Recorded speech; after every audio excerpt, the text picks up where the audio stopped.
Le président Stubb de Finlande, où est-il? Oh, je ne vous ai jamais vu aussi beau. J'ai l'honneur à présent d'accueillir le secrétaire général de l'OTAN, Mark Rutte. Vous faites du très bon travail d'ailleurs, merci beaucoup. Le Premier ministre Starmer du Royaume-Uni, un ami, mon ami, s'en sort très bien également. Les gens l'aiment beaucoup. Il est très populaire, tout le monde connaît le président Macron de France, qui est à mes côtés depuis le tout début. Et je l'ai aimé dès le premier jour, et je l'aime encore plus aujourd'hui. On a une bonne relation, c'est assez inhabituel, n'est-ce pas? Oui, c'est assez inhabituel. La première ministre Meloni d'Italie, grande dirigeante, une source d'inspiration dans son pays.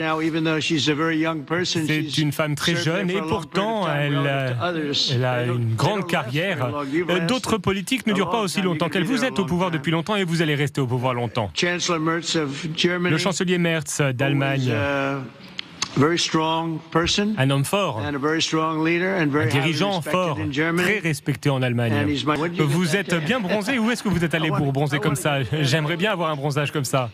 La présidente de la Commission européenne, Ursula von der Leyen, une personne avec qui nous avons signé un grand accord récemment. Je crois que vous êtes la plus puissante autour de cette table, bien plus puissante que tous les autres hommes. Emmanuel Macron est furieux de l'accueil qu'il a reçu lors de sa visite à Washington accompagnant Zelensky. Les blagues sur la teinture de cheveux faites par Donald Trump sur ses cheveux ne l'ont pas fait rire du tout. Selon des sources proches de l'Élysée, le président français a vécu cette rencontre comme une véritable humiliation.